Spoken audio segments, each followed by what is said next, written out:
আসসালামু আলাইকুম। সবাই কেমন আছেন? আশা করি সবাই ভালো আছেন। আলহামদুলিল্লাহ। আমি মোহাম্মদ তানভীর হোসেন প্যারিস থেকে বলছি। তো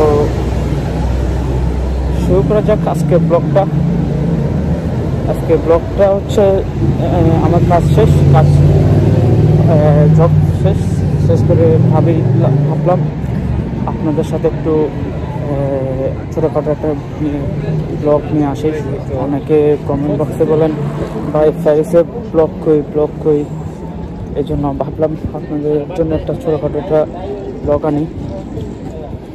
তো চলুন শুরু করা যাক ব্লগটা, আজকের এই ব্লগটা।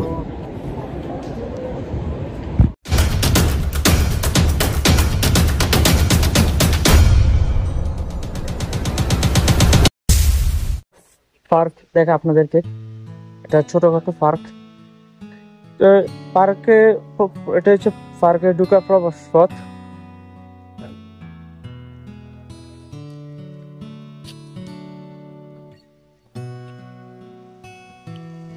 এটা হচ্ছে পার্ক। এখন একটু দেখা আপনাদেরকে একটা পাতার সাথে আপনাদেরকে পরিচয় করে দিচ্ছি। আপনার পাতাটা চেনেন, বাংলাদেশে অনেকে চেনেন। তো আজকে তো এখন মেবি পার্কটা ক্লোজ করে দিবে। পুলিশ আসছে বললেন যে চলে যাওয়ার জন্য। আর একটা জিনিস দেখো আপনাদেরকে, এটা কি জিনিস আমি নিজেও জানি না।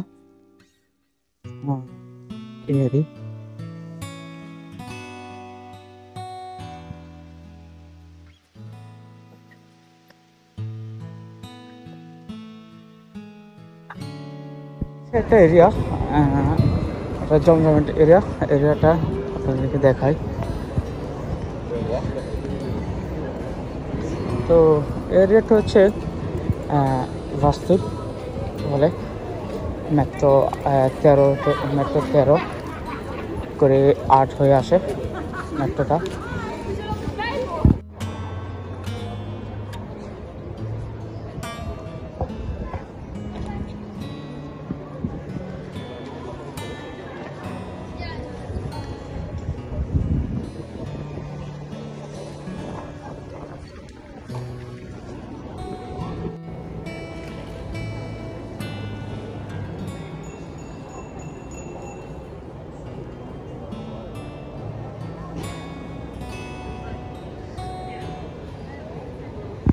এখানে আপনার রেস্টুরেন্ট, হোটেল, নাইট ক্লাব বলেন, অন্যান্য জিনিস এখানে আছে। বিভিন্ন শোরুমের ব্র্যান্ডের শোরুম আছে, যেমন গুচি, বস ইত্যাদি। তো এখানে এরিয়াটা আপনার আমরা যেটা বলি বাংলাদেশে আপনার শাপলা চত্বর, এরিয়াটা হচ্ছে তেমনই শাপলা চত্বর, মানে প্যারিসের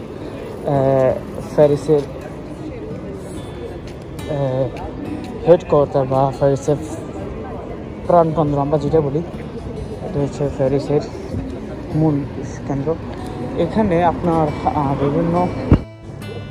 বিভিন্ন ডিরেকশন থাকে, দেখতে পাচ্ছেন ডিরেকশনটা, একটা ডিরেকশন বোর্ড। কোথায় যাবেন কি আসে বিষয়ে এই ডিরেকশনে দেওয়া আছে। আর আপনাকে কত মেট্রো আরিয়ার, ট্রাম, সব কিছু দেওয়া আছে এই বোটে। এমনকি এই বোটেও সব কিছু দেওয়া আছে। আপনারা যারা প্যারিসে আসবেন বা আসার চিন্তা ভাবনা করছেন, এগুলো একটু আপনাদেরকে দেখালাম ভিডিওর মাধ্যমে। তো চলুন যাওয়া যাক। তো সবাই দোয়া করবেন আমার জন্য। তো আজকে পর্যন্ত আল্লাহ হাফেজ। অন্য কোনো ভিডিওতে দেখা হবে নেক্সট অন্য কোনো ভিডিওতে। আজকে পর্যন্ত আসসালামু আলাইকুম।